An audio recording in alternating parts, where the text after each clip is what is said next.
How to solve a cube, day 4.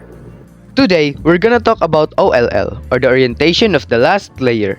The OLL has two methods, the advanced OLL, which you need to memorize all the algorithms, and two-look OLL, which you need to memorize the top cross pattern and some of setting up algorithms.